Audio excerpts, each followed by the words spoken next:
morning, everyone. Let me go with the next topic, that is goodwill. Goodwill का meaning we have already done कि goodwill क्या है. It is the reputation of the firm. अब goodwill को हम admission, retirement, death या change in profit sharing ratio के time पे वैल्यूड करते हैं. goodwill का मैंने आपको पहले बताया था, एक होती है सेल्फ जनरेटेड और एक होती है purchase. Unless and until we have paid anything for goodwill, जब तक कैश या कुछ दिया नहीं गया गुडविल को खरीदने के लिए, तब तक आप इसे बुक्स में शो नहीं करते. ओके. लेकिन एडमिशन, रिटायरमेंट, डेथ या change in profit sharing ratio के टाइम पे इसे वैल्यूड करना पड़ता है. उसका रीज़न क्या है? गुडविल जो है वो फर्म की रेपुटेशन है, जो एग्जिस्टिंग पार्टनर से बहुत सालों तक काम करने के बाद कुछ रेपुटेशन मार्केट में कमाई है, जिसकी वजह से उनको प्रॉफिट्स आ रहे हैं. राइट. अब अगर उन्होंने रेपुटेशन कमाई है तो जो नया पार्टनर एडमिट करेंगे उसको इस रेपुटेशन का बेनिफिट मिलेगा और एग्जिस्टिंग को अपना कुछ शेयर उनको सेक्रीफाइस करना पड़ेगा. तो वो क्या कहते हैं कि जो कमिंग पार्टनर है वो उनको नए एग्जिस्टिंग पार्टनर्स को कुछ एक्स्ट्रा पे करें, जिस जिस बेनिफिट को नए वाले पार्टनर ने रिसीव करना है उसके अगेंस्ट, यानी कंपनसेट करें. तो न्यू पार्टनर कंपनसेट करते हैं ओल्ड पार्टनर्स को for using this reputation of the concern existing firm, and that's why we have a need to value this goodwill. सो बार बार जिस चीज़ के ऊपर मैं स्ट्रेस दे रही हूँ कि goodwill is the benefit that the new partner will get because the previous partners have earned the reputation because of their profits, right? So अगर existing firm losses earn कर रही है पिछले बहुत सालों से, तो नेचुरल सी बात है नया पार्टनर उसके लिए कोई भी गुडविल के अमाउंट पे नहीं करेगा. ओके. अब आते हैं कि गुडविल की वैल्यूएशन हमने इन सिचुएशंस में गुडविल को वैल्यूड कैसे कर रहे हैं. तो इसके डिफरेंट केसेस हैं. पहले हम डिस्कस करते हैं सिर्फ एडमिशन में जो ट्रीटमेंट होगा रिटायरमेंट और डेथ में ऑलमोस्ट सेम है. सो आप एडमिशन को बहुत अच्छे से कर लीजिए, रिटायरमेंट डेथ आपका ऑटोमेटिकली हो जाएगा. जैसे मैंने आपको पहले बताया था कि this chapter is base of these two chapters. So if you are doing this chapter very carefully you will easily be able to do these two. So let we concentrate here. Admission के time पे goodwill का treatment. Goodwill जो है वो अलग अलग तरीके से नया पार्टनर अपने बुक्स में लेके आ सकता है. कैसे है? फर्स्ट है if the goodwill is paid privately. मतलब न्यू पार्टनर आया और उसने प्राइवेटली ही एग्जिस्टिंग पार्टनर्स को गुडविल पे कर दी. प्राइवेटली का मतलब बिजनेस फॉर्म से कोई लेना देना नहीं है. तो it is not to be shown anywhere. It is not shown anywhere in the books. तो इसे छोड़ दीजिए. सेकेंड केस है if the goodwill is brought in cash.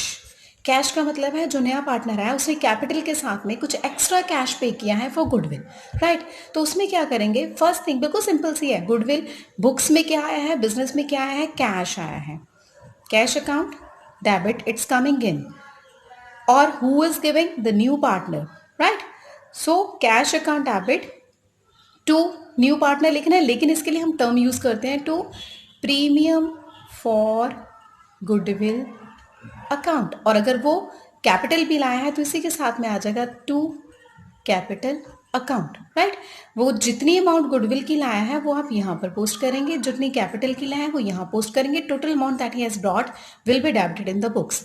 फिर इस गुडविल का, अब इसको बुक्स में तो हम शो नहीं कर सकते. This goodwill is not purchased. It is not means no payment has been made for this. So it is just the valuation. तो हम क्या करेंगे? इस गुडविल को उठा के, ये पुराने पार्टनर्स ने अपना शेयर सेक्रीफाइस किया ना, तो इस गुडविल को उठा के पुराने पार्टनर्स की सेक्रीफाइसिंग रेशियो में डिवाइड कर देंगे.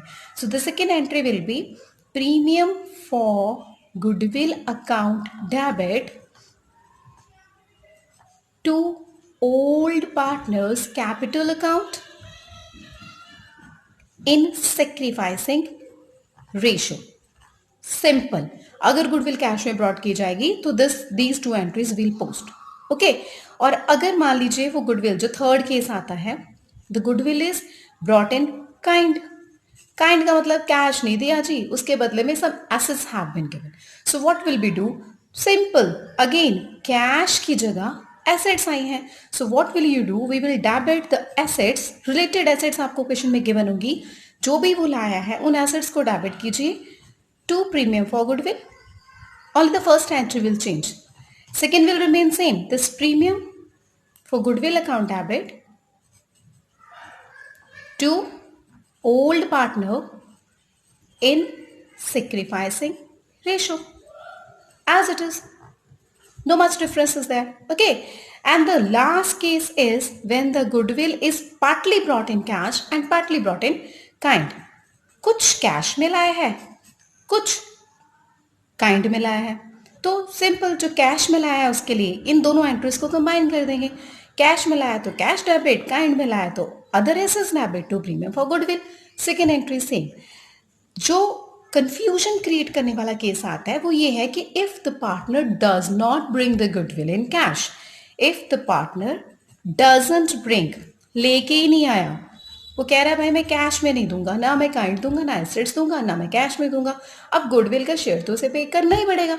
So what the other partners will do, वो उसके करंट अकाउंट में से या कैपिटल अकाउंट में से उतनी ही गुडविल की अमाउंट को विड्रॉ कर लेंगे. लेना तो उन्होंने है ही है. सो वो करेंगे क्या, नथिंग टू वरी. कैश में नहीं लाया तो कैश या बैंक जो भी है वो हम डेबिट नहीं करेंगे क्योंकि हमारे पास कैश नहीं आया.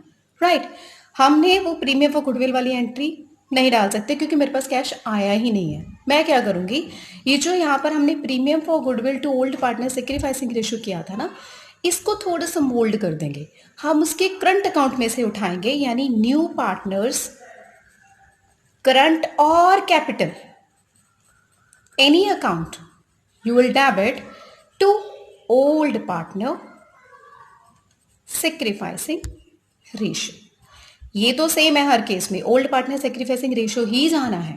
सिर्फ फर्क आ रहा है डेबिट साइड पे. अगर कैश लाया है तो कैश डेबिट, कैश नहीं लाया है तो एसेट्स डेबिट, अगर पार्टली लाया है तो मिक्सचर डेबिट, अगर लाया ही नहीं है तो उसका करंट अकाउंट डेबिट. ओके.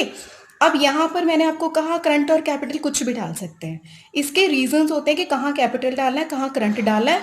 ये हर केस में आ सकता है, ये हर केस में नहीं आ सकता. तो आपने इसको छोड़ ही देना है. You will put this entry only, new partners current account debit to old partners capital account in their sacrificing ratio. Okay. ये हमारे पास अलग अलग केसेस आते हैं. अब कई बार वो कह देगा कि पार्टली कैश में लाया और पार्टली नहीं लाया. Not to worry, again combine कर दीजिए. जो कैश में लाया उसके लिए कैश अकाउंट डेबिट, जो नहीं लाया उसके लिए करंट अकाउंट डेबिट. ओके. मतलब आपकी दोनों एंट्रीज कंबाइन हो जाएंगी. फर्स्ट जितना कैश के लिए लाया, कैश में लाया है वो कैश टू प्रीमियम, अगर नहीं लाया तो partners current account debit to old partners sacrificing ratio. मतलब इन दोनों को आपने कंबाइन कर देना है. कैसे करना है देखिए. सपोज करो कि उसका शेयर बनता है गुडविल का ₹30,000 और 30,000 में से that partner has brought 10,000 in cash and 20,000 he is unable to bring. Fine. तो हम क्या करेंगे, फर्स्ट एंट्री डालेंगे cash account debit to premium for goodwill ₹10,000. Next डालेंगे premium for goodwill account debit to old partners capital account in sacrificing ratio. ये आया है 10,000. अब ये 20,000 तो वो नहीं लाया ना, तो क्या करूं, तो यहां पे न्यू पार्टनर की करंट अकाउंट को उठाएंगे विद 20,000. टोटल 30,000 आपका उनकी सैक्रिफाइसिंग रेशो में डिस्ट्रीब्यूट हो जाएगा. ठीक है जी. ये सारे केसेस हैं जिसमें आप गुडविल को ट्रीट करते हो. इसमें सारी गुडविल की ट्रीटमेंट होगी. आई होप आपको समझ आ गया होगा. न्यूमेरिकल नेक्स्ट वीडियो में करेंगे. Thank you.